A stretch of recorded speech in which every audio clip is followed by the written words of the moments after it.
के साथ स्वागत करेंगे, अनुरोध करेंगे आए और श्रीफल यहां पर अर्पण करेंगे, जिज्ञासा भी करेंगे और हमारी कमेटी की ओर से हमारे पदाधिकारी यहां पर आकर उनका स्वागत भी करेंगे।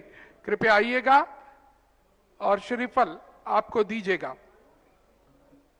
शीघ्रता करेंगे।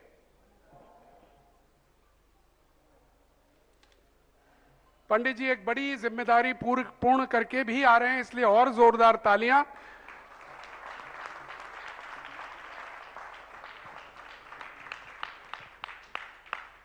और अनुरोध है माइक दिया जाए और स्वागत की प्रक्रिया चलती रहे।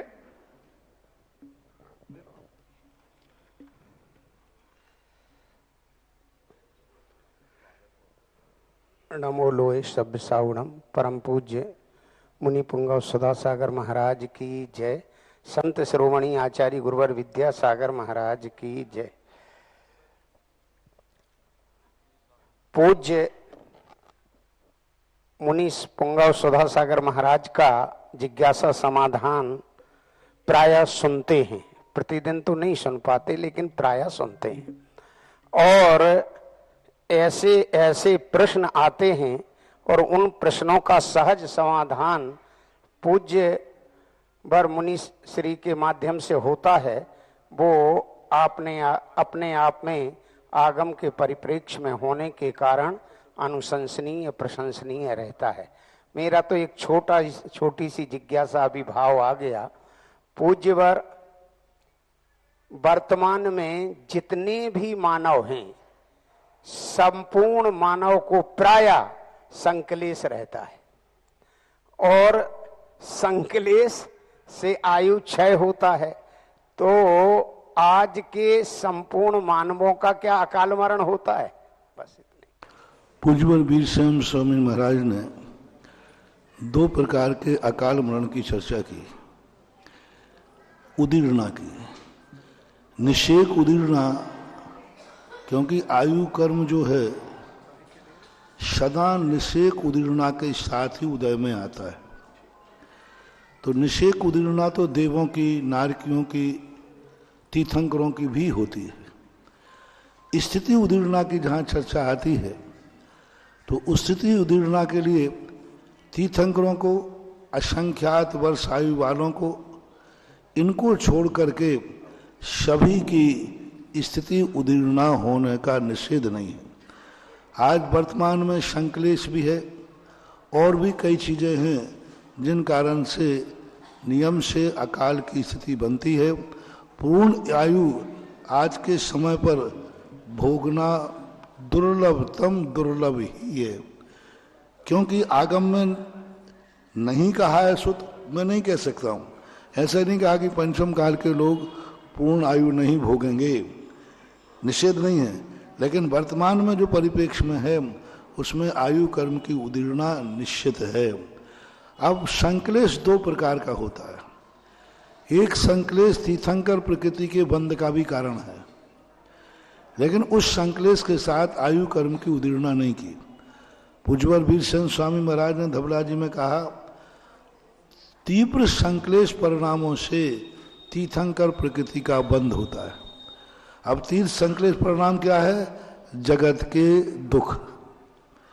जगत के दुख कैसे दूर हों, जगत का कल्याण कैसे हो? जैसे अपन लोग किसी दुखी देख के रखे आंखों में आंसू आ जाए, हे भगवान इसका दुख दूर कैसे? तो ऐसे परिणामों से आयु कर्म की उदीर्णा नहीं कही है। आयु कर्म की उदीर्णा उन संकलेशों से कही है जिसमें स्वयं और पर का विनाश का संकलेश हो। तो संकलेश दो प्रकार के हैं। एक स्वयं और पर हित का संकलेश। आज सामायिक छूट गई, आज मंदिर नहीं जा पाए, माँ जी को क्या दुख हो रहा है? अरे राम, आज हमारा भगवान छूट गए, आज मेरा अभिषेक छूट गया, आज हमारी माला छूट गई, आज मैं सामायिक नहीं कर पाए। तो अंतो डज्झामी। प्रतिक्रमण में यदि संकलेश को ही हम आयु कर्म की उदीर्णा का कारण मानेंगे तो प्रतिक्रमण में नियम से आयु कर्म की उदीर्णा होगी, क्योंकि प्रतिक्रमण में बिना संकलेश के प्रतिक्रमण होता ही नहीं है। काय का संकलेश? दोष का। अरे मेरे से आज ये दोष लग गया, अब उसमें अंतो डज्झामी है कि नहीं? पर अंत होकर के इसमें आयु कर्म की उदीर्णा नहीं है, अन्यथा प्रतिक्रमण हिंसक माना जाएगा, क्योंकि वो आयु कर्म की उदीर्णा कराता है। पश्चाताप के अंदर वो अंदर अंदर जल रहा है, अपने व्रतों के आराधना के कारण अंदर अंदर क्या हो रहा है, जल रहा है। जज्झामी का अर्थ क्या है, जल रहा है। तो अब ये जलना भी संक्लेश है, लेकिन इस संक्लेश में आयु कर्म की उदीर्णा नहीं होगी। तो संक्लेश के दो रूप कहें, प्रशस्त क्रियाओं के अभाव में उसको जो संक्लेश हो रहा है, व्रतों में दोष लगने के बाद उसको जो संक्लेश हो रहा है, शुभ क्रिया छूटने से जो संक्लेश हो रहा है, उस संक्लेश में आयु कर्म की उदीर्णा नहीं होती है। स्वघाती और परघाती यदि संक्लेश है तो आयु कर्म की उदीर्णा उसमें निश्चित होगी। पूज्यवर अकलंक स्वामी ने राजवार्ता के अंदर जितने भी प्रसंग उठाए, वो सारे के सारे प्रसंग किसमें उठाए, स्वघाती और परघाती प्रसंग राजवार्ता में दिए हैं। तो ऐसा संक्लेश के दो भेद कर करके आयु कर्म की उदीर्णा में लगा लेना चाहिए। चलिएगा, बहुत बहुत धन्यवाद। और पंडित जी की एक संस्मरण में याद दिला दूं, जिस वक्त जिस दिन महाराज जी ने वो घोषणा की थी झांसी में कि पूज्य आचार्य श्री की सूचना आ गई है और हमें विहार करना है, लेकिन शहर का नाम नहीं खोला था, तब पंडित जी हम एक विद्युत सम्मेलन में साथ में थे। पंडित जी ने उसी समय मंच से हमें बता दिया था आपके आगरा में हो रहा है। हमने कहा आपको कैसे मालूम, हम तो अभी गैस कर रहे हैं। बोले 100% हो रहा है। बहुत बहुत धन्यवाद, आपकी भविष्यवाणी सफल रही। और आइएगा, आगे बढ़ना चाहूंगा और सबसे पहले बुलाना चाहूंगा श्रीमती सीमा जी जैन कोटा दादाबाड़ी, आइएगा। और उसके बाद तैयार रहिएगा श्रीमान अजित कुमार जैन छिपी टोला, माइक ले लीजिएगा, समय कम है, लोग ज्यादा हैं। मेरे कुलगुरु को त्रिबार नमोस्तु। महाराज जी शांति धारा में 2 लाइनें आती, इनका भावार्थ चाहिए। यत् सुखम त्रिश्लोकेषु व्याधि व्यसन वर्जितम अभयम क्षेममारोग्यम स्वस्तिरस्तु विधीयते। यत् सुखम त्रिश्लोकेषु, जो सुख 3 लोकों में, यत् सुखम त्रिश्लोकेषु व्याधि व्यसन वर्जितम। व्याधि अपन जानते हैं बीमारी है, व्यसनों से वर्जित है, मैंने व्याधियों से व्यसनों से जो वर्जित है वह 3 लोक में, इससे बड़ा सुख क्या है। फिर नीचे क्या है, व्याधि विषय वर्जितम क्षेम आरोग्यम स्वस्थ। हाँ, तो ये सारी दुनिया में क्षेम ने कुशल, आरोग्य ने निरोगता प्राप्त हो, हे भगवान। श्लोक हो तो बता दूंगा। उसका अर्थ यही है कि हे भगवान, सारी दुनिया में जो है व्यसनों से मुक्त हो, आरोग्य रूप हो, सब में कुशल क्षेम हो, ऐसी हम भावना करते हैं।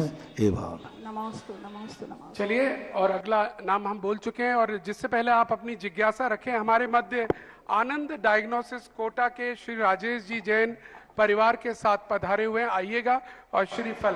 उसमें एक शब्द रहा है स्वस्तिरस्तु विधीयते। स्वस्तिरस्तु यानी मंगल हो, विधीयते यानी ऐसा होना चाहिए, विधीयते। गुरु ये चरणों में त्रिवार नमोस्तु नमोस्तु नमोस्तु। चुल्लगी महाराज में इच्छामी इच्छामी इच्छामी। गुरुदेव, आपका संबोधन आगरा के अंदर 5-6 माह से लगा हुआ है, MTN कमला नगर, ताज खेमा, ओल्ड दीघा, शिवरोला के अंदर।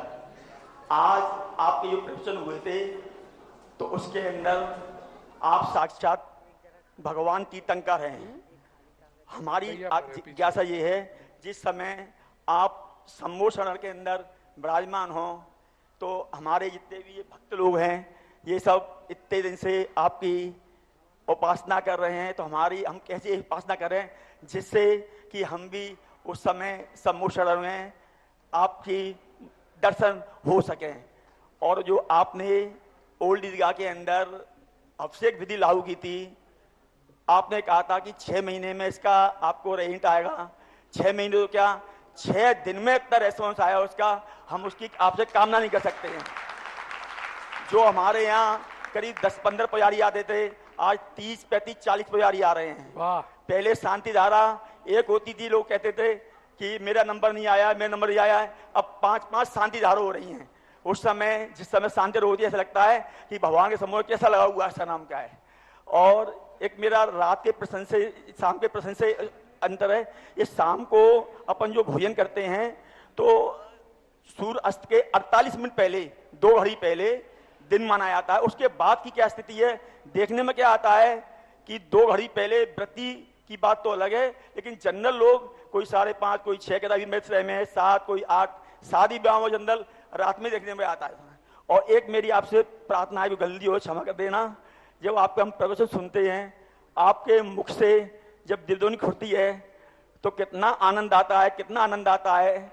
और जो आपकी हमें हंसी आती है और तालियों गड़गड़ा होती है, हमारा दिन प्रसन्न हो जाता है, लगता है कि हमारा आज योगा हो गया। कृपा कर मेरी शंका का समाधान करें।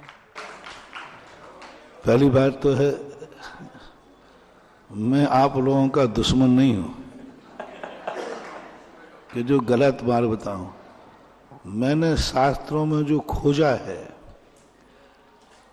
मैंने खोजा है, तुम्हें बता रहा है कि हमें तुमसे कितना राग है। क्या बात है, तालियां बजा दीजिए। पढ़ा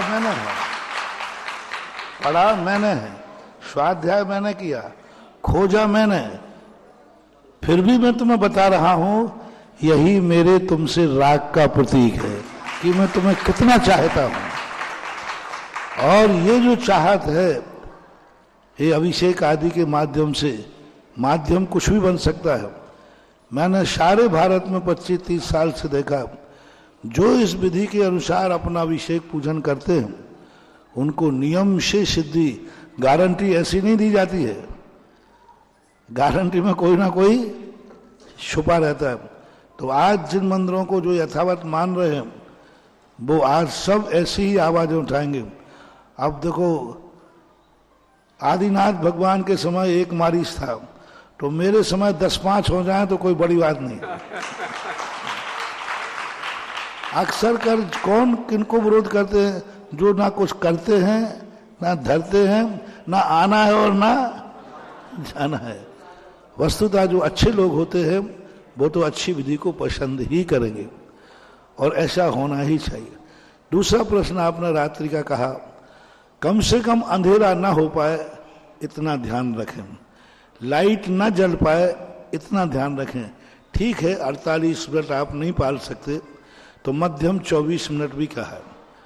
जघन्य में ये कहा है कि अंधेरा ना हो पाए, लाइट का प्रयोग ना करना पड़े, तहाँ तक भी यदि आप भोजन करते हैं तो भी दिवा भोजन के अंतर्गत ही आएगा, उसमें कोई दोष नहीं। लेकिन अंधेरा होने के बाद करते हैं तो जैसे जैसे अंधेरा बढ़ता जाएगा, तैसे तैसे दोष भी बढ़ता जाएगा। तीसरी बात जो आपने आनंद की बात कही, प्रवचन सुनने में तुम्हें ही आनंद नहीं आता, मुझे भी आनंद आता है।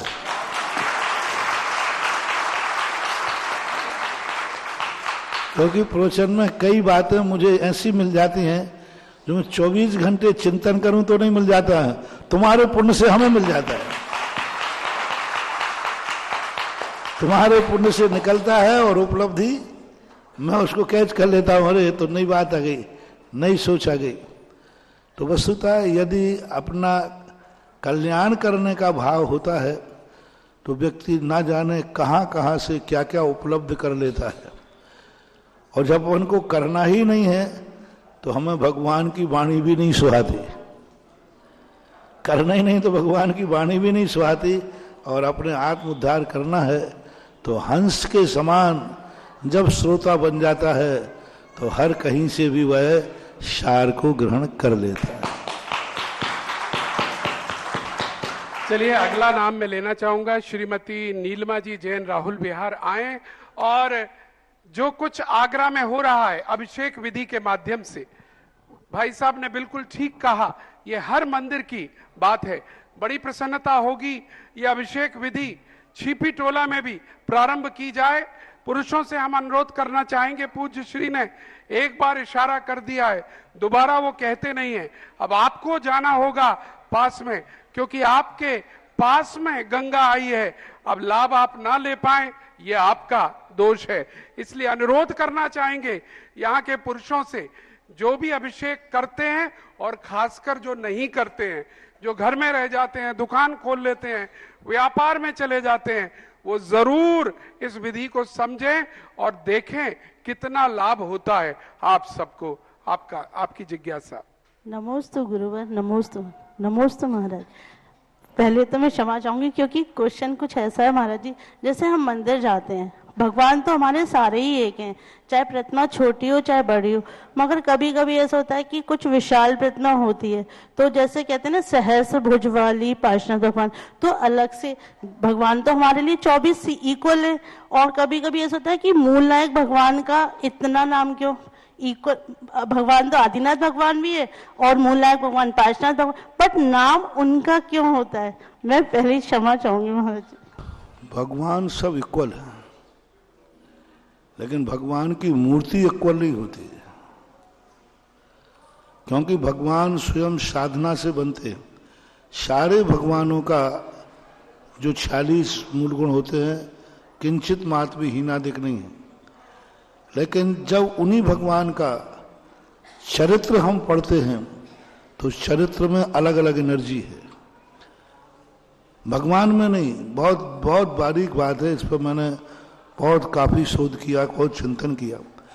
24 अरहंत भगवान में कोई भेद नहीं, सब एक समान है, लेकिन 24 भगवानों का जो चरित्र है उसमें अलग एनर्जी है।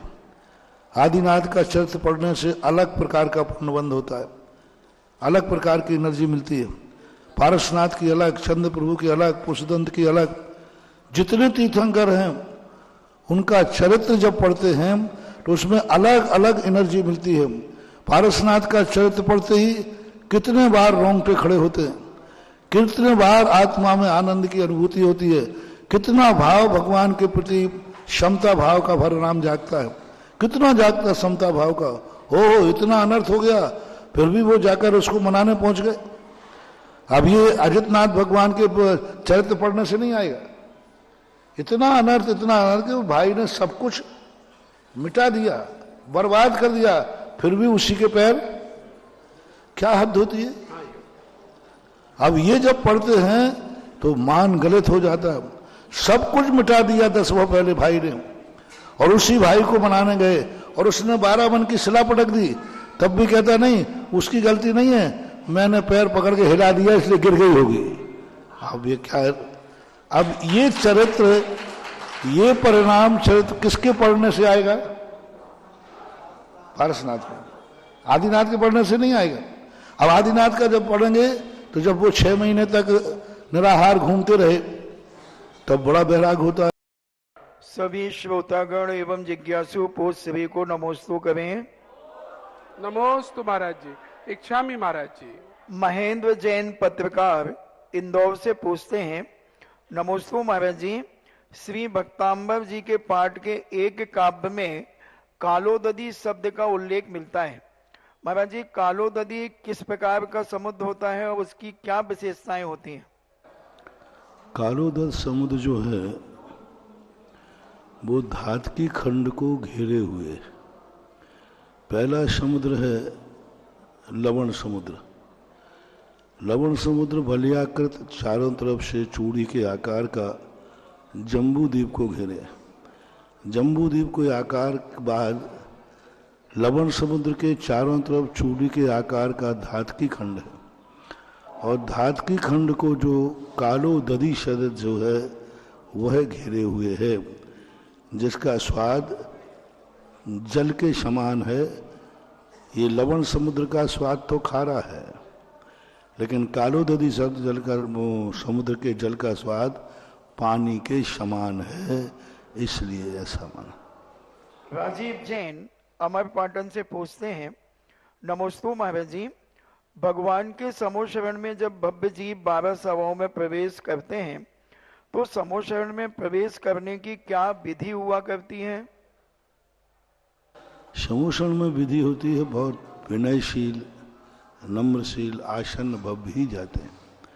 वहाँ सबसे पहले मानस्तंभ को देख करके ही विनय भाव जागृत होता है, मानों की उनकी वंदना करते हैं, और अंत में जो अभव होता है वो श्री मंडप के बाहर रुक जाते हैं, और जो भव्य होते हैं वे श्री मंडप में जाकर के वंदना करते हैं।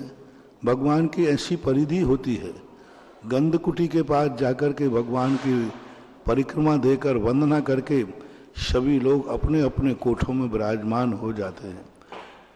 विनय कहीं वहाँ पर द्रव्य आदि चढ़ाने का प्रावधान देखने में नहीं आया, लेकिन एक स्थान पर उल्लेख मिला कि चक्रवर्ती ने अष्टद्रव्य से भगवान की पूजाएं की।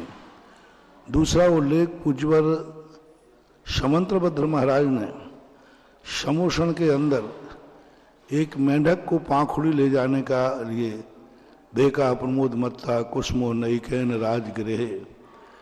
तो अष्टद्रव्य का उल्लेख, समोषण में लोग अष्टद्रव्य लेके जाते हैं और अष्टद्रव्य से भगवान की पूजा करते हैं।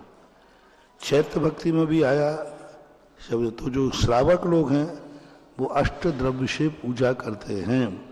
त्रियंच मनुष्य जो हैं, त्रियंच मुनिराज आरिका आदि ये नहीं करते।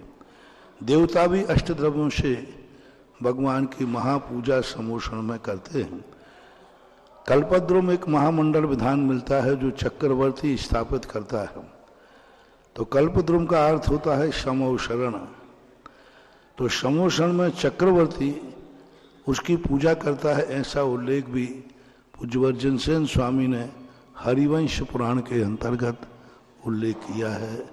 ये विधि सामान्य से यही विधि मान लो कि जो अपनी शक्ति प्रमाण द्रव्य ले जाकर जे भगवान के दर्शन करते हैं और परिक्रमा लगा करके अपने अपने कोठों में विराजमान हो जाते हैं। श्रीमती प्रतिभा जैन पाटन कोनी से पूछती हैं, नमोस्तु महाराज जी, हमारा शरीर मोक्ष नहीं जाता, लेकिन सिर्फ शरीर पर ही सभी तरह के आनंद देने वाले या यातना देने वाले सुख दुख होते हैं, तो इसका क्या कारण है? शरीर के निमित्त से होते हैं।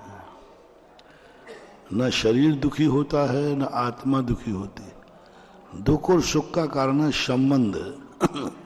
परसों मैंने प्रवचन में कहा था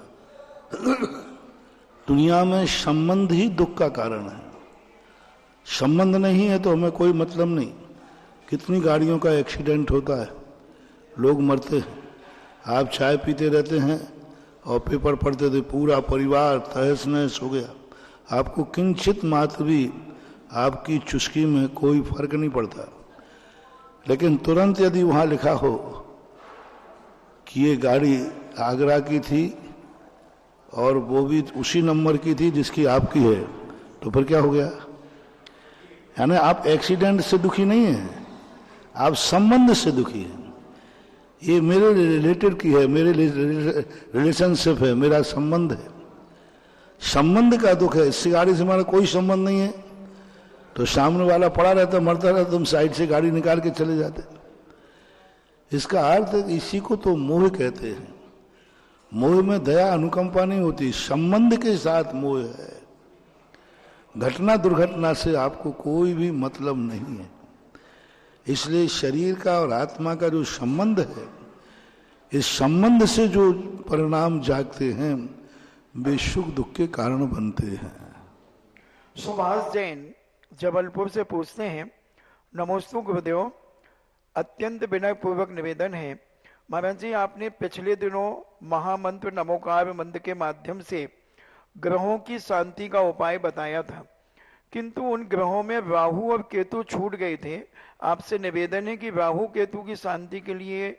राहु और केतुओं का संबंध विशेष रूप से शनि की जो निवारक वस्तुएं होती हैं उन्हीं से राहु केतुओं के शमन की चर्चा आती है। क्योंकि राहु केतु बलवान ग्रह नहीं है, बलवान ग्रह नहीं है, ये सहयोगी ग्रह कहलाते हैं। मूल ग्रह तो जो हैं वो जो ग्रह बताएगा रवि शुक्र बुध सोम आदि।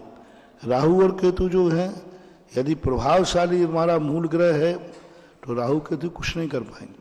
लेकिन फिर भी शनि के अंदर जो दशा बनती है उसी से राहु केतु का भी शमन होता है, क्योंकि शनि भी काले कलर को नीले कलर को स्वीकार करता है और राहु और केतुओं का कलर भी काला ही होता है, कि जो ग्रहण लगते हैं ये राहु और केतु से लगते हैं।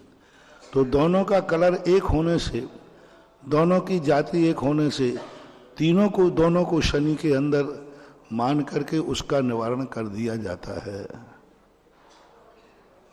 डॉक्टर मगन जैन आष्टा से पूछते हैं, नमोस्तु भगवान, नाभिकी निरंतर दुखी क्यों रहते हैं? नाभिकी जीवों के स्वाभाविक, शारीरिक, मानसिक और आगंतुक क्षेत्र दुख क्रमशः किस प्रकार होते हैं?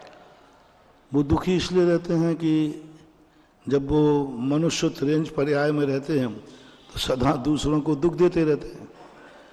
जो सदा दूसरों को दुख देगा वो सदा दुखी रहेगा। और वो क्षेत्र के तो उसको ऐसे वातावरण बनाया जाता है। जेल में यदि जेली को सारी सुविधाएं दी जाएं, उसको जेल की कोठरी में बढ़िया एसी लगा दिया जाए, डनलप का गंडा लगा दिया जाए, बढ़िया वहाँ चाय नाश्ता सबकी व्यवस्था की जाए, तो सारे संसार के बेरोजगार कहाँ पहुंच जाएंगे? तो वहाँ चला करके उनको दुख देने के लिए ऐसा बनाया जाता है जिससे वो अधिक दुखी हों। उनको मच्छर काटे, उनको गर्मी लगे, पंखा लगा दिया तो ठीक, वो यातना ही तो उसकी सजा है। तो नरकों में जो क्षेत्रकृत वेदना होती है वही वेदना उनको देने के लिए तो वहां भेजा गया है, वो सब उनकी सजा के अंतर्गत आता है। नेमीचंद पराका गुजरात से सूरत से पूछते हैं, नमोस्तु महाराज जी, हमारे ऐसे कौन से कर्म का उदय है कि अभी तक हम पूज्य आचार्य गुरुवर विद्यासागर जी महाराज को आहार नहीं दे पाए? ऐसी हम क्या पुण्य कमाएं जिसके कारण हम आहार उन्हें दे सके? ऐसा कोई पर्टिकुलर नंबर वाला पुण्य नहीं है जिस पे लिखा हो आचार्य विद्यासागर को दान देने वाला पुण्य ऐसा कोई नाम नहीं लिखा है। अब दानांतराय कर्म का उदय होता है, कभी कभी व्यक्तिगत भी होता है। उसी चौके में एक महाराज गए तो उनका अंतराय हो गया, उसी चौके में दूसरे दिन गए वो महाराज तो उनका अंतराय नहीं हुआ, तीसरे दिन फिर वही महाराज गए पहले दिन वाले तो फिर अंतराय हो गया। ऐसा हुआ, कई बार हुआ। एक महाराज का एक चौके में 8 बार अंतराय हुआ और वो महाराज पड़ गए जाए और अंतराय आना पक्का है, और दूसरे महाराज जाए तो बढ़िया हार हो जाए। किसी का भी अंतराय नहीं आवे, पर उनका पड़गान हुआ और अंतराय वहां आया। तो ये व्यक्तिगत मामला है। कोई व्यक्तिगत तुम्हारी पूर्व भाव में कोई अंतराय डाला है तो ऐसा हो जाता है। ऋषभ कुमार जैन काकीनाडा से पूछते हैं, नमोस्तु महाराज जी, 108 पूछपाछ स्वामी द्वारा विरचित शांत्यष्टकम अष्टक से लेकर जिज्ञासा है, इस अष्टक को अन्य जैनेतर अपने साहित्य में समाविष्ट करके उत्कृष्ट लाभ ले रहे हैं। अपनी जनवाणी में ये महाअष्टक समाविष्ट नहीं है तो इसे क्यों नहीं रखा जाता? शांति अष्टक एक है पूछपाछ स्वामी का, वही भक्ति वाला ना? अच्छा, जो आदि भक्ति है वो।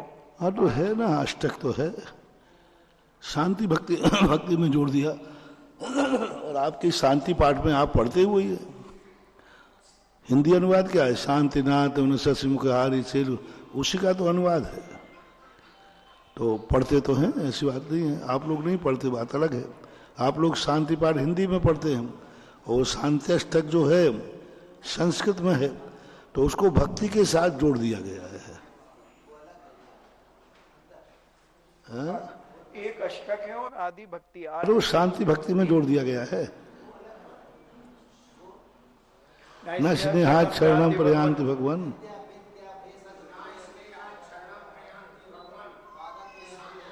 हे तो तत्व विचित्र दुख निश्यास हो सारण।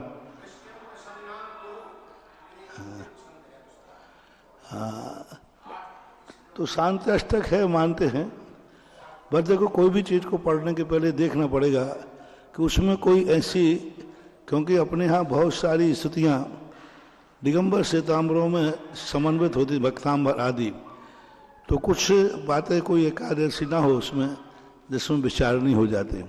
कई स्रोत अच्छे होते हैं लेकिन वे गौण इसलिए हो जाते हैं कि संस्कारवान होते हैं। जैसे एक पात्र केसरी स्रोत आता था, बहुत अच्छा स्रोत था, लेकिन चूंकि वो दिगंबरों की मूल आमना को की तरफ न रहकर मूल सिद्धांत को कहीं कहीं बाधित करता था, तो धीरे धीरे वो शास्त्र से बाहर हो गया। पहले धर्मज्ञान दीपिका में होता था, लेकिन जब उसके अर्थ की स्थितियां पढ़ी तो अर्थ में बहुत सारे स्थानों पर कर्तृत्ववाद स्पष्ट नजर आया, तो धीरे धीरे वो गौण हो जाता है। ऐसा दीपक पंचोरी नौगामा बांसवाड़ा से पूछते हैं, नमोस्तु महाराज जी, अति प्राचीन प्रतिमा पहले जो उपेक्षित थी, आपके आशीर्वाद से और आपके द्वारा उन्हें उच्च स्थान प्रदान किया गया और आपने उन्हें बागड़ के बड़े बाबा के नाम से विभूषित किया। तो महाराज जी ऐसा उसमें क्या आपने देखा था जिसकी महिमा ऐसी अद्भुत थी कि आपने बागड़ के बड़े बाबा के नाम से उन्हें पुकारा? नौगामा बांसवाड़ा में वो बड़ी प्रतिमा थी। हाँ, नौगामा के बड़े बाबा के अब मूर्तियाँ वो बड़े हैं, उतनी बड़ी तुम्हारे बागड़ में कोई मूर्ति थी ही नहीं अभी तक, इसलिए उनको बड़े बाबा कह दिया। और क्या, बड़े बाबा शब्द एक रूढ़ अर्थ है। बाबा अर्थ जो आता है बुजुर्ग के अर्थ में आता है, सीनियर के अर्थ में आता है। सबसे बड़े जो होते हैं उनको बाबा शब्द बोलते हैं। राजस्थान में अभी भी दादी माँ को बासाब,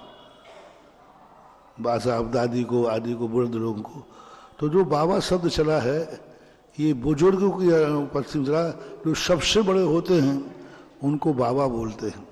और बाबा कोई कोश में नहीं मिलेगा बाबा शब्द का अर्थ, ये रूढ़ अर्थ कहलाते हैं। तो रूढ़ अर्थ में ये संज्ञावाचक शब्द हैं, तो संज्ञावाचक शब्दों को किसी भाषा से नहीं तोला जाता, उनका तो जो भी नाम रख दिया जाता वो संज्ञावाचक में आ जाता है। जैसे अब बड़े बाबा नाम रख दिया, ओम ह्रीम श्रीम क्लीम एम बड़े बाबा।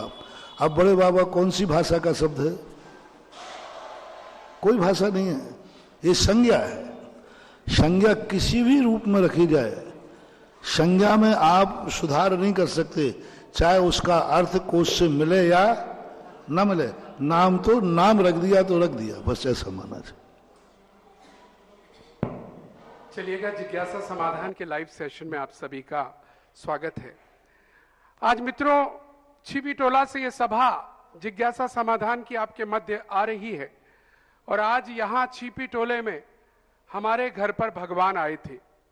जी हाँ साथियों, आज प्रातःकाल की प्रवचन सभा के बाद एक अद्भुत दृश्य हमने देखा, जब दानोदय तीर्थ क्षेत्र में स्थापित होने वाले विशाल मुनि सुव्रत नाथ का जिनबिंब यहाँ पर पधारा और यहाँ पर उसकी तिलक क्रिया आदि हम सब ने देखी और लाभ लिया। बहुत ही आनंदित थे। आज उत्सव का दिन था। संभवतः इतनी बड़ी प्रतिमा, वो भी वियतनाम पत्थर में, श्वेत पत्थर में, अभी 11 फुट से के लगभग हमने अपने जीवन काल में इतनी बड़ी प्रतिमा एक ही पत्थर में नहीं देखी। और ये आनंद के क्षणों के साथ, आपकी तालियों के साथ आगे बढ़ते हुए हम बुलाना चाहेंगे हमारे मध्य एक ऐसी हस्ती, हस्ताक्षर यहाँ पर आए हुए हैं और वो हैं शास्त्री परिषद के अध्यक्ष। और शंभुनाथ भगवान से नहीं आएगा, ये हमें आदिनाथ भगवान से आएगा। अब अजितनाथ भगवान से हमें दूसरी एनर्जी मिलेगी, उनके जीवन चरित्र की कोई घटना। तो तीर्थंकर के नाम सब इक्वल हैं, लेकिन उनके चरित्र की अलग अलग विशेषताएं, अलग अलग अतिशय हैं, अलग अलग एनर्जी है। इसी प्रकार उन्हीं भगवानों की जितनी मूर्तियां होती हैं, उन सब मूर्तियों में अलग अलग अतिशय होता है। सब मूर्तियां एक समान नहीं होती, क्योंकि मूर्ति का कई बार पाषाण अलग अलग होता है। एक पाषाण, जैसे आपको देखें, मार्बल के पाषाण से दही जम जाता है, लेकिन सैंडस्टोन से पाषाण तो इक्वल है, लेकिन ये अंतर क्यों है? इसी प्रकार मूर्तियों के पाषाण में किस पाषाण की मूर्ति बनाई गई, उस पाषाण का अंश उस अतिशय में शामिल होगा। किसके द्वारा बनाई गई, किस मुनिराज ने सूर्य मंत्र दिया, कौन से मंदिर में बैठी, मंदिर में भी कहां बैठी है। अब देखना, वही मूर्ति बैठी थी, मेरे जीवन में 50 घटनाएं घटी, वही मूर्ति बैठी थी। विनोद ब्रह्मचारी हनुमान ताल के आदिनाथ कब से बैठे हैं, तुमने भी देखे होंगे, कितनी महिमा थी उनकी। मैं भी गया की बार हुआ, एक साइड में बैठे थे। आज मात्र उनका स्थान बदल देने से आज वो पूरे जगत के प्रसिद्ध आदिनाथ हो गए। मैंने कुछ नहीं किया। आप देखो, वही मूर्ति इक्वल है, बराबर है, स्थान बदलने से। सांगानेर बाबा को कुछ नहीं किया मैंने, मात्र उनके लिए हमने थोड़ा सा ऊंचाई थी, ऊंचाई कम की है उनकी हमने क्योंकि ऊंचे होने से दृष्टि ध्वस्त पे जा रही थी, और उनको हमने 5-6 इंच नीचे करके गज दृष्टि कर दी। आज वही मंदिर जहां चमगादड़ें थी, आज वहां लाइन लग रही है। अब भगवान इक्वल थे कि नहीं? भगवान वही थे, लेकिन क्षेत्र बदल गया, काल बदल गया। तो मूर्तियों में अंतर होता है, सारी मूर्तियां एक समान नहीं होती। देवताओं के अंदर, विमान के अंदर भी 500 धनुष प्रमाण अकृत्रिम मूर्ति है, पर जो आनंद उन्हें नंदीश्वर द्वीप में जाने पर आता है, वो सब मूर्तियां एक सी हैं। शास्त्रों के अनुसार अकृत्रिम चैत्यालयों की सभी मूर्तियां एक समान ही होती हैं, सबका कोई अंतर नहीं। अपने लिए तो कोई अंतर दिखेगा नहीं, लेकिन वही देवता नंदीश्वर में जाकर के क्या आनंद लेते। और जब सारी मूर्तियां एक समान हैं, तो अकृत्रिम चैत्यालयों के वंदना कैसे करते हैं, क्यों करते वंदना?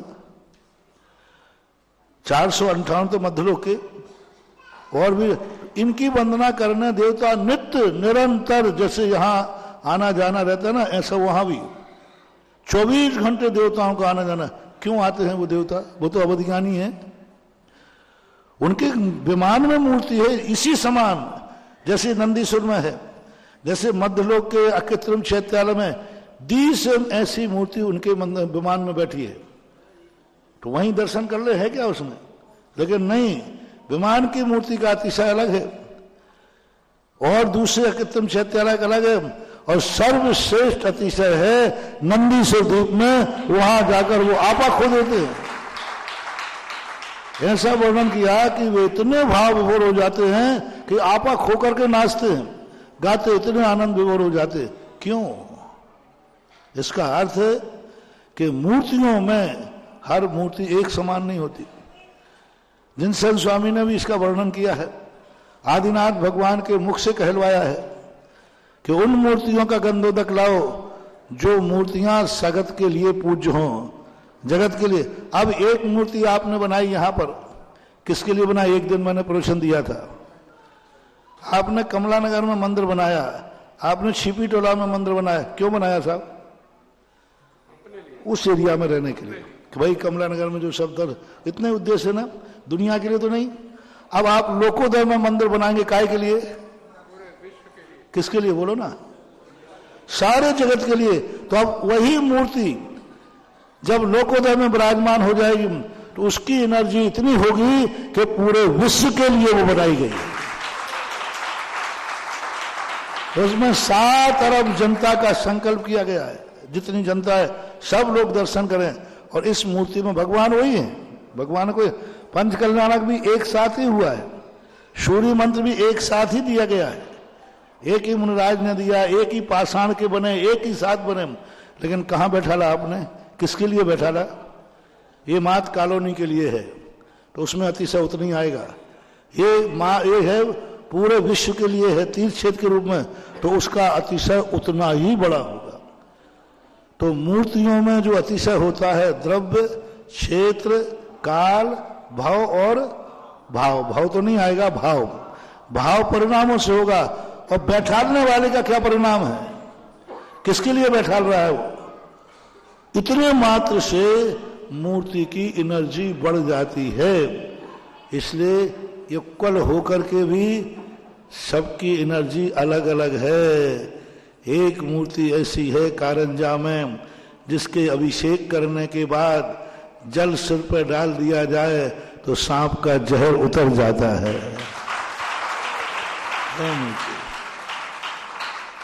एक मूर्ति है भीलवाड़ा के अंदर, सुपार बड़ी अतिशयकारी है। मैं वहां कह के आया हूं कि भाई कोई रोगी हो जाए तो एक जने अस्पताल जाओ, बाकी सुपार्शनाथ भगवान के यहाँ, नेमीनाथ भगवान सुभाषगंज, सुभाष नगर के अंदर एक नेमीनाथ भगवान की काले पाषाण की मूर्ति है भीलवाड़ा के अंदर। बड़ी गजब की मूर्ति है, आरोग्यवर्धक मूर्ति है। मैंने उसका नाम ही रखा डॉक्टर नेमीनाथ।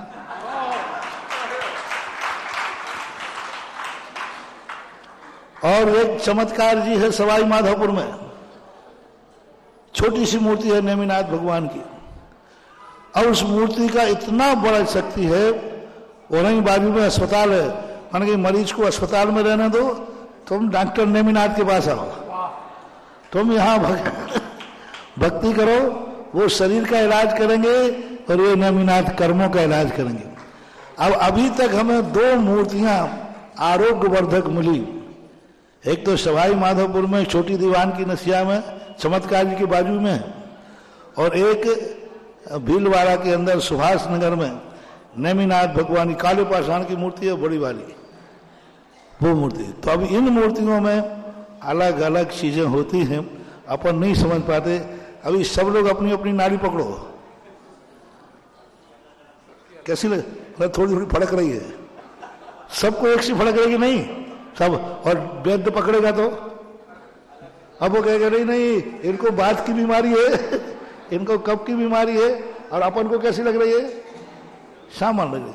तो वैद्य इसको पकड़ लेता है कि इस नाड़ी में क्या अंतर है। चलिएगा, और इसके बाद मैं अब बुलाना चाहूंगा श्रीमान अनूप जैन बरेली, अपनी जिज्ञासा रखें, और उसके बाद तैयार रहे मनी जैन।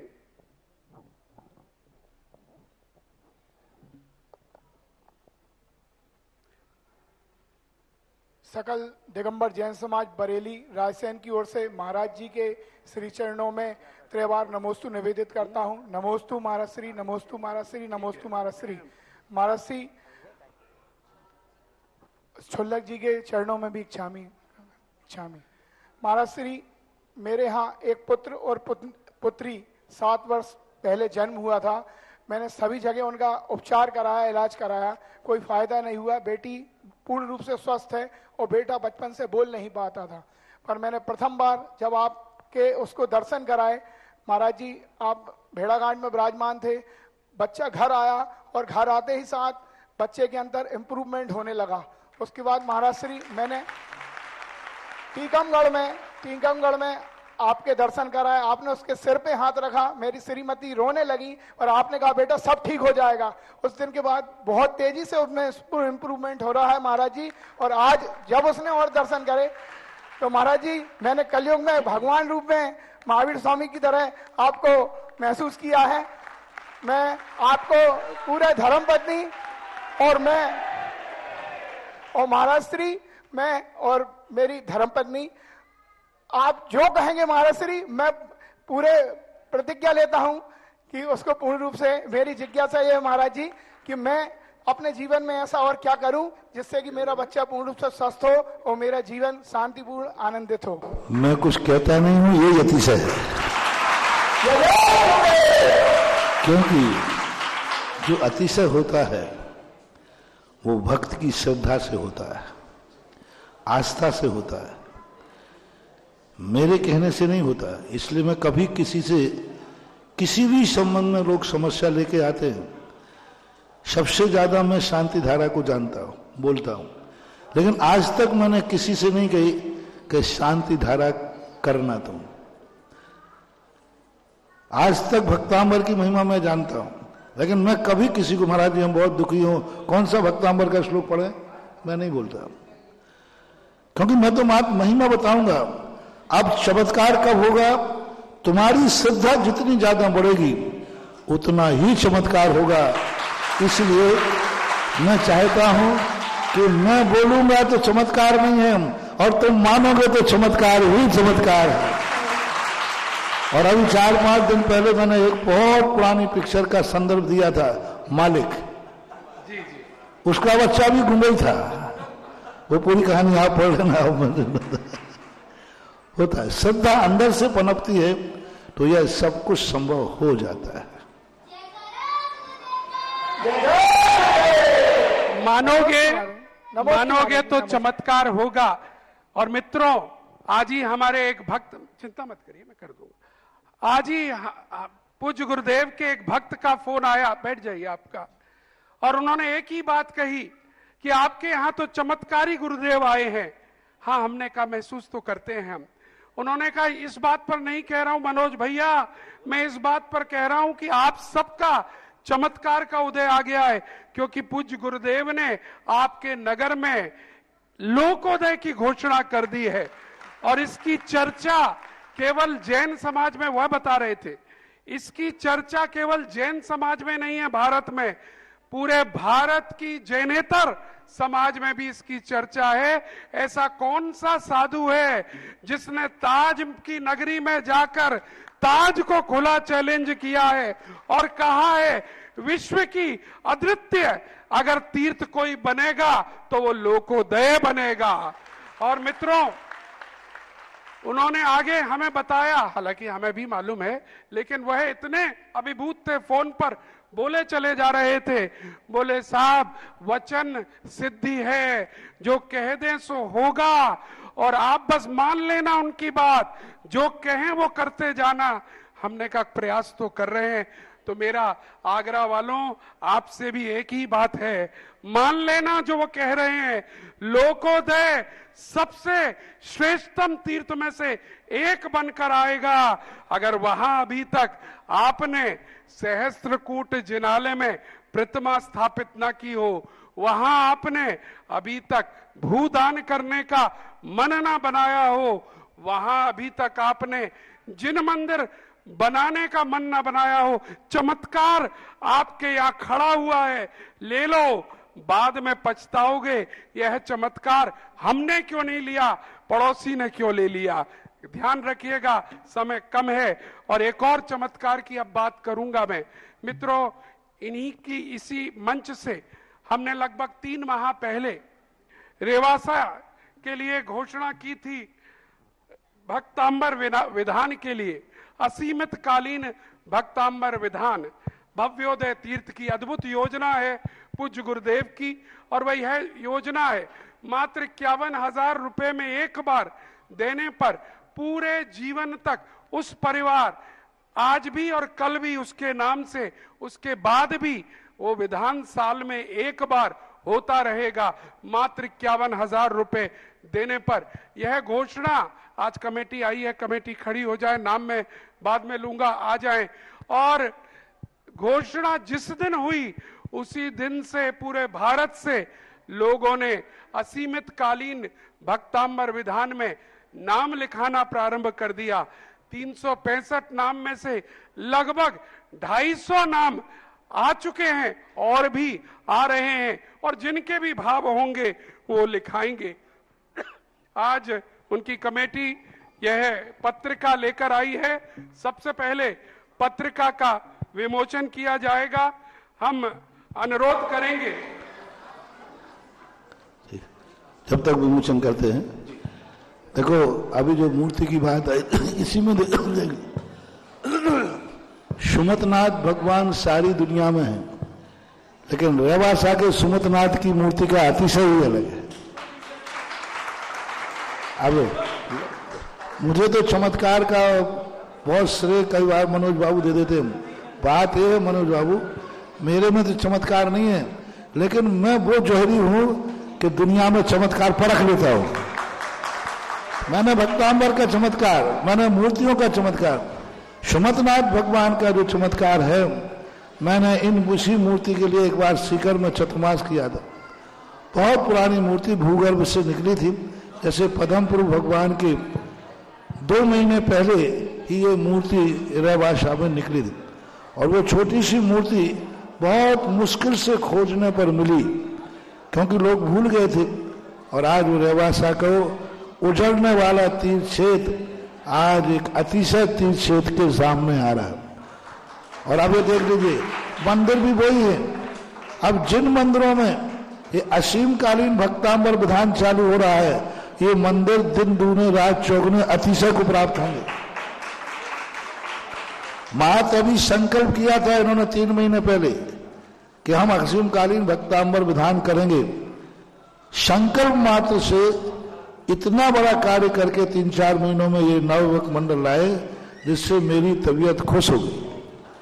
और आज उस बात को क्रियान्वित कर रहे हैं यहीं से। मूर्ति का, हर मूर्ति का अलग। आप देखिए, आदिनाथ 4-5 आदिनाथ गिना देता हूं। यदि आपके जीवन की शक्ति का अर्जन चाहिए, कभी तुम शक्ति से हराश हो रहे हो, तो हनुमान ताल की आदिनाथ भगवान की एनर्जी, आदिनाथ वही है। कैसे भी घबराहट, कभी भी असमर्थ शक्तिहीन हो गए हो, 5 मिनट जाकर उसके सामने बैठिए। आपके अंदर खुद आप जाकर के महसूस करेंगे शांति की। उसके बाद आप चलिए आदिनाथ सांगानेर के, वहां की शक्ति अलग है। वहां की शक्ति में इतनी ताकत होती है कि यदि वहां व्यक्ति किसी भी प्रकार के अपने आप में अभाव को महसूस कर रहा है, थोड़ी देर के बाद उसको लगेगा मेरे पास कौन सी कमी है। आप वहां से चल के आदिनाथ आइए, गोलाकोट, गोलाकोट के आदिनाथ भगवान की एनर्जी एक अलग प्रकार की एनर्जी है। उनके सामने बैठकर ऐसे लगता है जैसे अब मेरे ऊपर कोई संकट रहा ही नहीं। उसके बाद आइए आदिनाथ चांदखेड़ी के, अब वहां के आदिनाथ की महिमा बिल्कुल अलग ही है। तो मैं किसी भी चीज का सगुन करना हो, मंगल करना हो, तो चांदखेड़ी के आदिनाथ भगवान का मुखड़ा देख लेना, ध्यान करना सगुन है। आपको यदि और बड़े अपने आप में अतिशय करना, तो एक बीनागंज है, बीनागंज गुना के पास भूगर्भ से आदिनाथ निकले थे।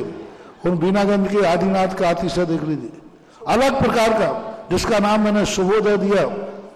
उस मूर्ति का दर्शन करने के बाद 10 मिनट बैठिए, आपको बहुत लग रहा मेरे बुरे दिन आ गए, मेरे अशुभ दिन है, मेरे सब कुछ है।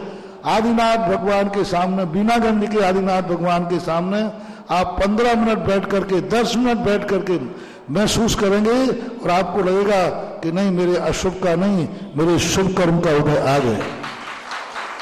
ये मूर्तियों की एनर्जी, ये चमत्कार मैंने मूर्तियों में देखे हैं, पढ़ के, और ये होते हैं। आज उसी के प्रतीक में सुमतनाथ भगवान का 28 दिसंबर को असीमकालीन भक्तामृत, आज वही तो मुझे आशीर्वाद मिलता है भगवान का। मैं भी फोकट में काम नहीं करता, चिंता नहीं करना। हमें कितना आशीर्वाद मिलेगा ये तो मुझे मालूम है। आज वही सुमतनाथ, वही मंदिर है जहां अभिषेक करने के लाले थे। लोग ये सोचते थे कि अब उसमें अभिषेक पूजन कौन करेगा। आज उसी क्षेत्र को इस लायक बना दिया। अभिषेक पूजन ही नहीं, वहां आज के बाद असीम कालीन तक विधान होगा। जो आज लोग कहते महाराज इतने मंदिर बन रहे, कौन पूजा करेगा? अरे यदि मेरी बात मान जाओ तो पूजा ही नहीं, मैं असीम कालीन तक विधान कराऊंगा। और सारे क्षेत्रों पर असीम कालीन विधान हो रहे हैं। 11-12 बजे तक विधान होते और सारे भारत के लोग आ रहे हैं, सारे भारत। रहवासा देख लीजिए और जहां जहां देख लीजिए, सांगानेर वगैरह जहां नारेली, 12 बजे तक वहां टाइम में एक दिन में 10-10 विधान होते हैं। सुब्रतनाथ भगवान का मंदिर है, 10-10 विधान वहां हो रहे। आज रहवासा के अंदर बहुत बड़ी चीज है महानुभाव। मैं तो कहता हूं हर व्यक्ति, भारत देश में जितने क्षेत्र है, हर स्थान में साल में एक दिन कहीं ना कहीं किसी भी रूप में एक विधान जरूर आपके परिवार का होना चाहिए। रहवासा भगवोदय तीर्थ क्षेत्र में 240 नाम इनके पास आ चुके, 365 नाम, 130 तारीखें कुछ खाली है। और आज ये कलश वहां रखे जाएंगे, इनमें नंद्यावर्त की स्थापना होगी, उसमें मुद्रा की स्थापना होगी।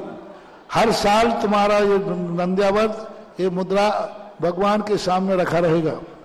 अगली साल आपको ये नंद्यावर्त आपको वापस मिलेगा और दूसरा नंद्यावर्त स्थापित होगा, यानी पूरे जीवन काल।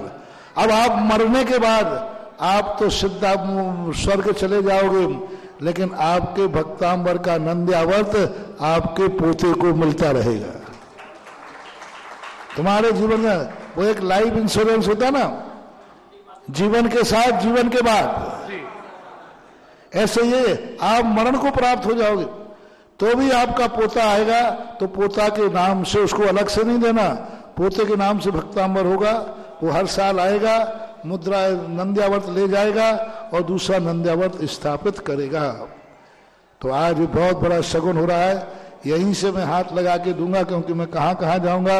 आजकल अपन ने भी ऑनलाइन सिस्टम कर दिया है, कहाँ कहाँ पहुंचेंगे। तो यहीं से स्थापना 28 तारीख को करेंगे, आज ले जाएंगे।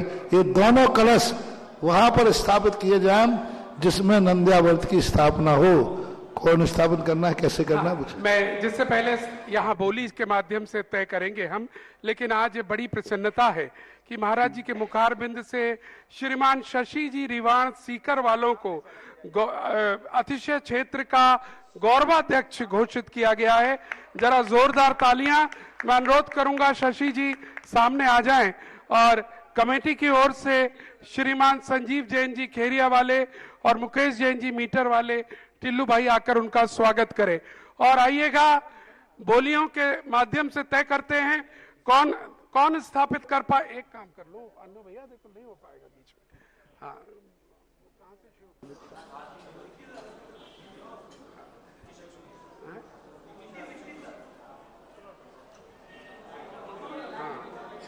देखिए यहाँ पर 2 कलश जा रहे हैं जो स्थापित होंगे, और कलश, पहले कलश की बोली 51,551 रुपए, 51,551 रुपए, 61,661 रुपए, शीघ्र 71,771 रुपए, 81,881 रुपए, 91,991 रुपए, 1,01,111 रुपए, 1,11,111 रुपए। थोड़ा सा पीछे ये हमेशा वहाँ स्थापित रहेगा, इसी में रखे जाएंगे। ये सामान्य कलश नहीं है, ये वहां स्थापित रहेगा। और आज पूज्य श्री का आशीर्वाद लेकर वह जा रहा है। 1,11,111 रुपए प्रथम कलश, शीघ्रता से 1,11,111 रुपए, 1,21,221 रुपए, 1,21,221 रुपए 2, शीघ्रता से। देखिए ये पहली बार यहां से बोली होकर जा रहा है ऑनलाइन, तो कुछ अद्भुत ही होने वाला है। और मुझे बड़ी प्रसन्नता है जब यहाँ पर पूज्य श्री ने यह योजना प्रारंभ करी, हरि पर्वत पर हमने घोषणा की, और बड़ी प्रसन्नता, असीमित कालीन में पूरा देश उमड़ा है कमेटी के पास, नाम आए हैं और आज भी खूब सारे नाम आ चुके हैं अब तक।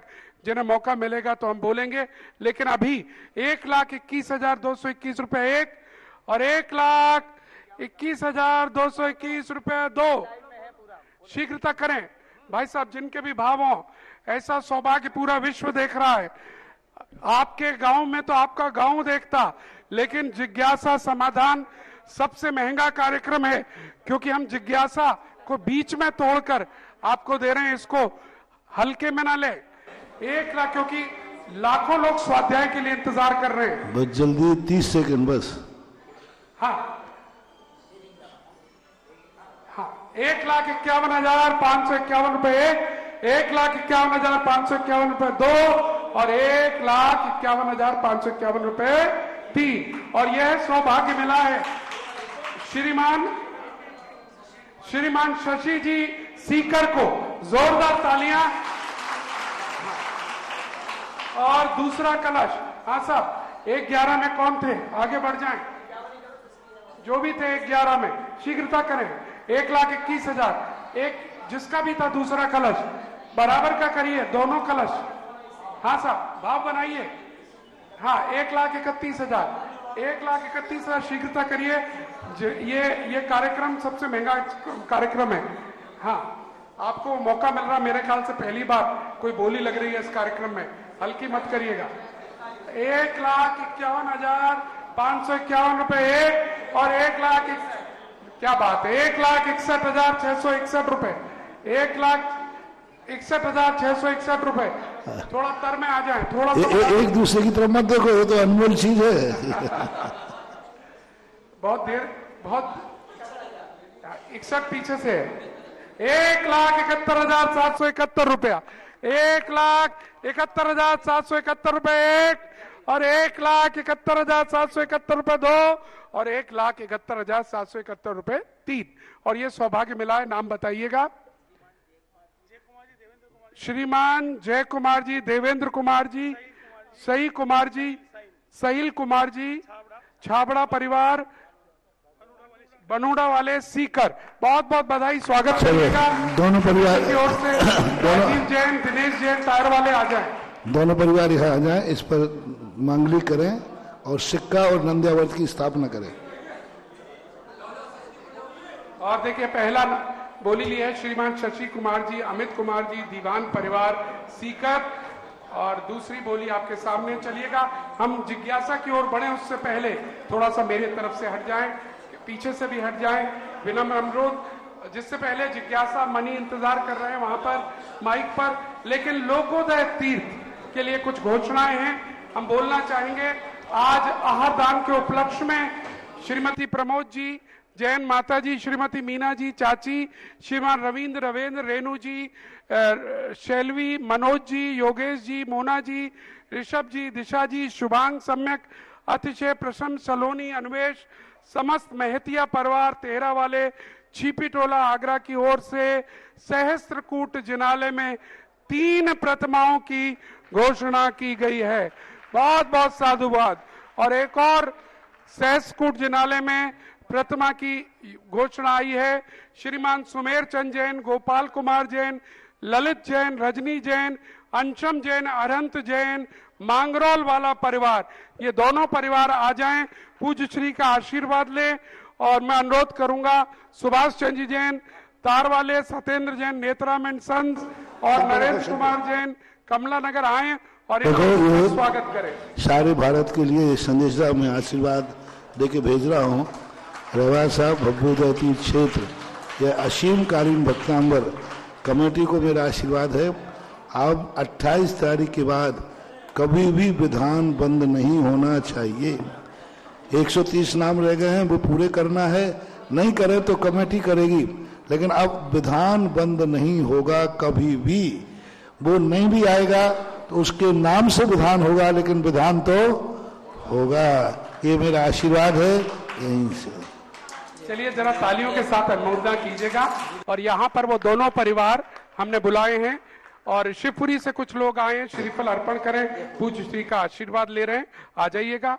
और उधर जिज्ञासा प्रारंभ करें, मनी जी, हाँ प्रारंभ करें। गुरुवर के चरणों में 3 बार नमोस्तु नमोस्तु नमोस्तु, छुल्लक जी के चरणों में 3 बार इच्छामी इच्छामी इच्छामी। गुरुवर, मेरी 2 जिज्ञासाएं हैं। पहली जिज्ञासा गुरुवर, आदमी का वक्त खराब होता है या आदमी खराब होता है?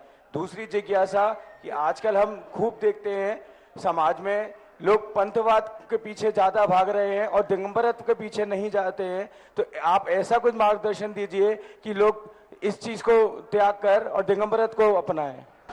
हम प्रातःकाल पुरुषों में जो कह रहे हैं, शांति रखें, उन्हीं सब प्रसंगों को लेके कह रहे हैं।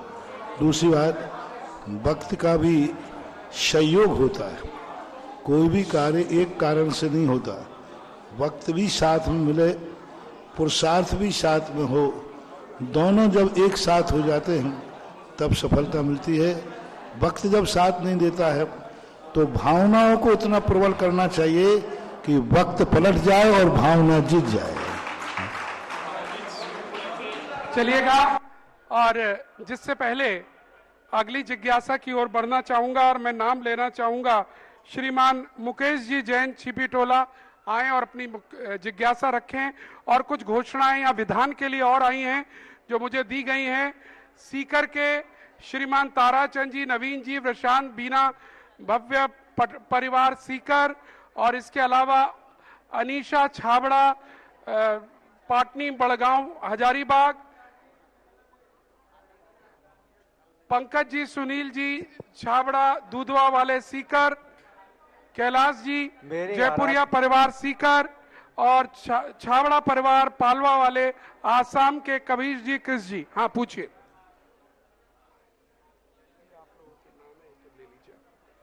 मेरे आराध पूज्य गुरुदेव निर्यापक श्रमण मुनि पुंगव श्री 108 सुधासागर जी महाराज के चरणों में त्रैबार नमोस्तु, छुल्लक जी के चरणों में त्रैबार इच्छामि। महाराज श्री, मेरे 2 प्रश्न हैं।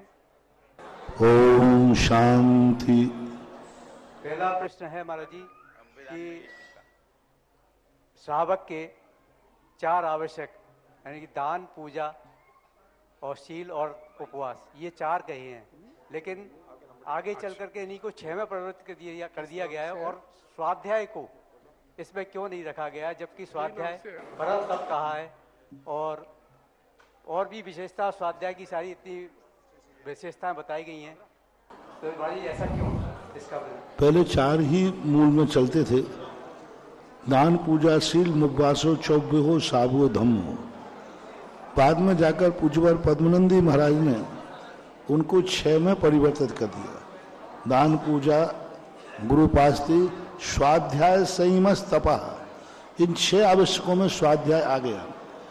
पहले क्या था कि स्वाध्याय की मुख्यता इसलिए नहीं होती थी कि व्यक्ति पहले से ही भद्र होते थे, ज्ञानी होते थे, वो गुरु आज्ञा को प्रमाण मान लेते थे कि गुरु ने आज्ञा दे दी, हमारे वही करना है। लेकिन अब चूंकि धीरे धीरे लोग वक्र बुद्धि हो जाते हैं, महाराज की बात हम कैसे मान लें, तो उन्होंने कहा महाराज की बात नहीं मानना, शास्त्र की बात मानो, स्वाध्याय करो। तो बाद में जब विकृतियां आने लग जाती हैं तो उन्हीं मूल को खुलासा कर दिया जाता है। तो उन्हीं 4 को खुलासा के रूप में स्वाध्याय, अब वहां शील, मुपवासो शब्द का प्रयोग किया, अब यहाँ तप का ले लिया, वहां अकेला उपवास किया था। अब 6 आवश्यकों में क्या कर दिया, तप, यानी 1 ना होकर के 12। अब वहां शील शब्द का उपयोग किया था, यहाँ संयम शब्द का उपयोग कर दिया। शील में सब आ गया था, शील यानी अपना स्वभाव, हम मुनि है तो मुनि का स्वभाव क्या, तुम श्रावक हो तो श्रावक का स्वभाव क्या, लेकिन लोगों ने इसको नहीं समझा। तो फिर आचार्यों को उसको खोलना पड़ा कि शील के स्थान पर संयम धारण करो। तो इस प्रकार के उसी चीज को समयानुसार मूल से विच्छेद ना हो और उत्तर गुण की स्थापना हो जाए, ये आचार्यों की कुशलता कहलाती है, हम लोगों को समझाने की। चलिएगा और देखिएगा, रेवासा तीर्थ भव्योदय तीर्थ के लिए आगरा के जयपुर हाउस के श्रीमान दिनेश जैन जी, शशि जैन जी ने भी एक असीमित कालीन विधान भक्तांबर का अपनी तरफ से लिखाया है। 51,000 रुपए मात्र की राशि, जीवन भर ये चलेगा, साल में 1 बार, और उन्होंने अपनी तारीख भी दी है अपनी एनिवर्सरी के हिसाब से। बहुत बहुत साधुवाद। ये योजना अद्भुत योजना है, इस बहाने तीर्थ के दर्शन भी होते हैं, वहां से आपको सूचना मिलेगी कि आपके यहाँ से ये विधान हो रहा है, आप जा पाएंगे तो बहुत ही अच्छी बात है, नहीं जा पाएंगे तो आपके नाम से वो विधान वहां पर विधिवत चलता रहेगा।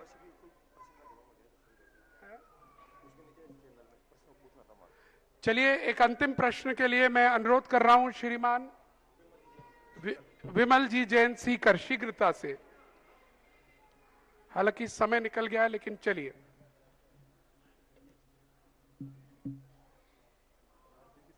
हाँ बिल्कुल हो गया। नमोस्तु गुरुदेव, नमोस्तु।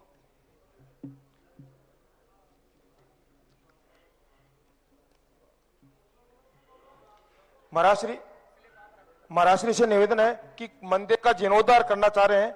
अगर वो पहले से शिखरबंद मंदिर है तो उसको नया मंदिर बनाने के लिए उस शिखर का किस प्रकार से करें कि नया मंदिर के। भाई शिखर भी तो मिट्टी की थी, चूने की थी, पत्थर की थी, हर चीज में उत्पाद व्यय होता रहता है। जब दिमाग में खराब होती है तो दिमाग का ही ऑपरेशन हो जाता है कि नहीं। तो अब ये तो सब चीजें हैं, नहीं करोगे तो वो गिर जाएगा तो और नुकसान हो जाएगा। जैन आगम में मंदिरों के जीर्णोद्धार का उल्लेख लिखा है। हमने मंदिर पुरातत्व के लिए नहीं बनाए थे, हमने मंदिर पूजा भक्ति के लिए बनाए थे। अब हमारी पूजा ही भक्ति नहीं होगी तो हम पुरातत्व का करेंगे क्या। पुरातत्व कोई चीज थोड़ी है, अपना तो जिनेंद्र भगवान मंदिर पूजा के लिए है, बराबर पूरा मंदिर हटा करके। अरे और तुम्हें काय के लिए प्रश्न पूछना? अपना पूज्य गुरुदेव सबसे बड़े गुरु हैं आज के समय पे, और सबसे बड़ा क्षेत्र है कुंडलपुर। जब कुंडलपुर के बड़े बाबा जब हटके बन गया तो अब क्या प्रमाण? हाथ कंगन को हाथ सीखा। अच्छा बताओ, वो मंदिर हटने के बाद अब कुंडलपुर का जो बड़ा मंदिर बना है, इससे कुंडलपुर का अतिशय बड़ा है कि घटा है? बड़ा है। बड़ा। आज जैन धर्म की जो स्थिति थी वो हजारों साल के लिए सुरक्षित हुई है कि नहीं? तो मंदिर तो अपने प्रभाव को बढ़ाने के लिए, आज जब से कुंडलपुर का मंदिर पुराना टूट करके नया बना है, तब से कुंडलपुर कितना गुना आगे पहुंच गया। एक दिन कुंडलपुर वो था जहां वेतन देने को पैसे नहीं होते थे, आज करोड़ों करोड़ों रुपए के मंदिर बनाने के लिए लोग वहां लाइन में खड़े रहते हैं। तो आज मंदिर का अतिशय बड़ा है। पुराने मंदिर के स्थान पर नए बनने से ये सब पुराने मंदिरों के संबंध में जो बोलते हैं, ये सब वो हैं, या तो ये चमगाद में थी और या चमगाद में बनेगी, क्योंकि चमगादनों को खंडहर पसंद होते हैं। अपन को तो मंदिर चाहिए अच्छे बढ़िया, नए बने तो नए बनाओ, पुराने तोड़ना पड़े तो तोड़ के बनाओ। मंदिर ऐसे होना चाहिए जहां चमगादड़ नहीं, देवता आने का मन करें, तो मंदिर कहलाता है। उत्पाद व्यय और द्रव्य एक प्रक्रिया है, और यह भी एक प्रक्रिया के अंतर्गत मंदिरों का भी पुनर्निर्माण होता है। कुंडलपुर सबसे बड़ा एग्जाम्पल है, और आज निश्चित तौर पर जो लोग कुंडलपुर गए हैं वह वहां आनंदित होते हैं। कहां एक छोटा सा मंदिर और आज एक विशाल जिनालय, जिसको देखकर हम सब अभिभूत हो जाते हैं। बोले कुंडलपुर वाले बड़े बाबा की, बोले आचार्य श्री विद्यासागर जी महामुनिराज की, बोले परम पूज्य निर्यापक मुनिपुंगव 108 श्री सुधा सागर जी महाराज की।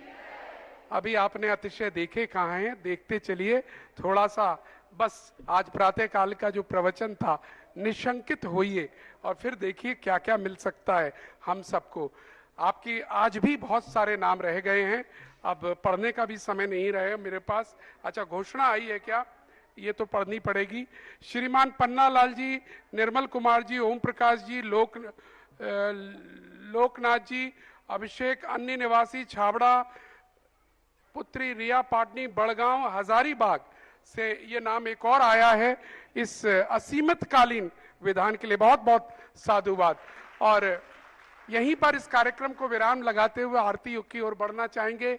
समय से आप आया करिए, बहुत खूबसूरत जिज्ञासाएं होती हैं, और जब अतिथि आ जाते हैं तो समय उनको भी देना पड़ता है, इसलिए कुछ लोगों की जिज्ञासाएं रह गई हैं। कल फिर इसी समय यहाँ पर मिलेंगे।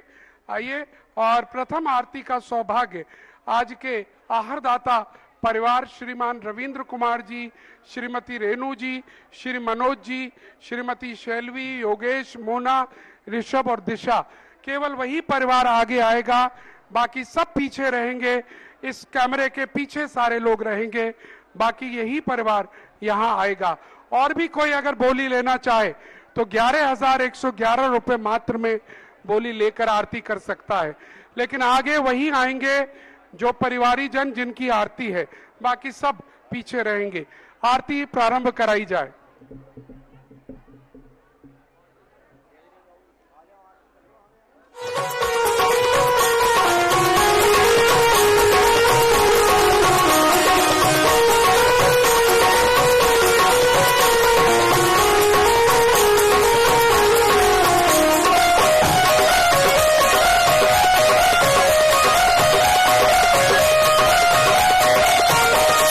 सागर की गुण आगर की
जयकारा गुरुदेव का,